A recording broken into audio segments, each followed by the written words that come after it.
ನಮಸ್ಕಾರ ವೀಕ್ಷಕರೇ.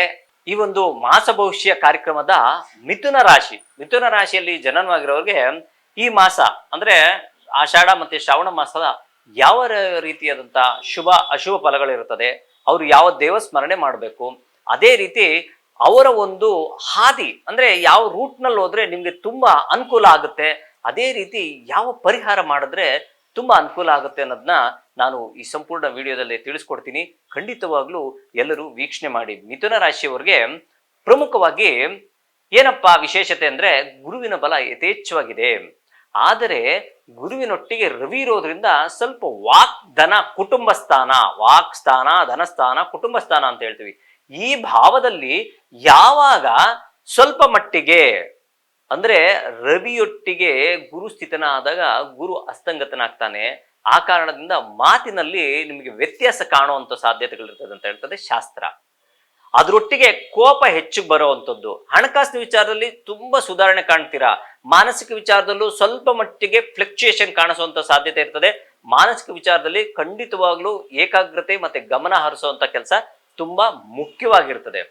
ಇನ್ನು ಎರಡನೇ ವಿಚಾರಕ್ಕೆ ಬಂದ್ರೆ ನಾನು ಹೇಳುವಂಥದ್ದು ನಿಮ್ಮ ಕೆಲಸ ಕಾರ್ಯಗಳಲ್ಲಿ ಅಭಿವೃದ್ಧಿ. ದಶಮ ಭಾವದಲ್ಲಿ ಸ್ಥಿತನಾದಂತಹ ಶನಿ ಮಹಾತ್ಮರು ವಕ್ರಿಯಾಗಿರೋದ್ರಿಂದ ನಿಮ್ಮ ಕೆಲಸದಲ್ಲಿ ಚೇತರಿಕೆ ಕಾಣುವಂಥದ್ದು. ಎಲ್ಲೋ ಒಂದ್ ಕಡೆ ಸ್ಪಾರ್ಕ್ ಬಂದಿದೆ, ಆ ಸ್ಪಾರ್ಕ್ ಇಂದ ನೀವು ಜೀವನದ ಹಾದಿಯನ್ನು ಹುಡುಕೊಂಡು ಹೋಗುವಂತ ಸಾಧ್ಯತೆಗಳು ಸಹ ಹೆಚ್ಚಾಗಿರ್ತದೆ.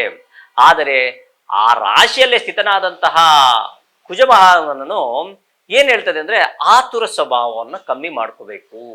ಆತುರ ಸ್ವಭಾವವನ್ನು ಕಮ್ಮಿ ಮಾಡ್ಕೊಂಡ್ರೆ ಖಂಡಿತವಾಗ್ಲೂ ನೀವು ಇಡುವಂತ ಹೆಜ್ಜೆಯಲ್ಲಿ ಹೂವಿನ ಹಾದಿ ಸಹ ಕಾಣುವಂತ ಸಾಧ್ಯತೆ ಇರ್ತದೆ. ಕುಟುಂಬದಲ್ಲಿ ಪ್ರಮುಖವಾಗಿ ಅತಿ ಹೆಚ್ಚು ಮಾತಾಡೋಕೆ ಹೋಗ್ಬೇಡಿ, ಅಂದ್ರೆ ಘರ್ಷಣೆಗೆ ಒಳಗಾಗುವಂತ ಸಾಧ್ಯತೆ ಇರ್ತದೆ.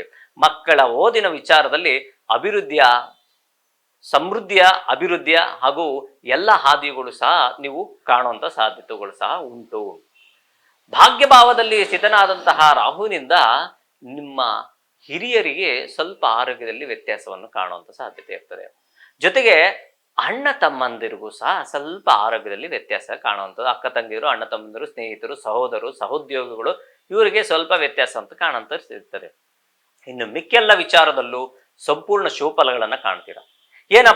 ಏನೋ ಒಂದು ವ್ಯತ್ಯಾಸ ಹೇಳಿದ್ರು ಪರಿಹಾರವೂ ಸಹ ತಿಳಿಸ್ಕೊಡಿ ಗುರುಗಳೇ ಅಂತ ಹೇಳೋದಾದ್ರೆ ಸುಬ್ರಹ್ಮಣ್ಯನ ಯಾರು ಮಂಗಳವಾರ ಹೊತ್ತು ಸುಬ್ರಹ್ಮಣ್ಯನ ಸ್ಮರಣೆ ಮಾಡ್ತಾರೋ ಮಿಥುನ ರಾಶಿಯವರು ಖಂಡಿತವಾಗ್ಲು ಅಂದ್ರೆ ಈ ಆಗಸ್ಟ್ ತಿಂಗಳಲ್ಲಿ ಅಭಿವೃದ್ಧಿ ಹಾದಿ ಜೊತೆಗೆ ಭೂಮಿಯ ವ್ಯವಹಾರ ಎಲ್ಲವೂ ಸಹ ಸಂಪೂರ್ಣವಾಗಿ ನೀವು ಆ ಫಲವನ್ನ ಕಾಣಬಹುದು. ಆ ಕಾರಣದಿಂದ ಮಿಥುನ ರಾಶಿಯವರು ನಾನು ಹೇಳಿರುವಂತಹ ಪರಿಹಾರ ಮಾಡ್ಕೊಂಡ್ರೆ ಸಾಕು. ಜೊತೆಗೆ ಓಂ ಶ್ರೀ ಶರವಣ ಭವಾಯ ನಮಃ ಅನ್ನೋ ಒಂದು ಮಂತ್ರವನ್ನು ಸಹ ಪಠನೆ ಮಾಡಿದ್ರೆ ತುಂಬಾ ಒಳ್ಳೆಯದು. ಮಿಥುನ ರಾಶಿ ಜನರಾಗಲಿ ಎಲ್ಲರಿಗೂ ಶುಭವಾಗ್ಲಿ. ಎಲ್ಲರಿಗೂ ನಮಸ್ಕಾರ.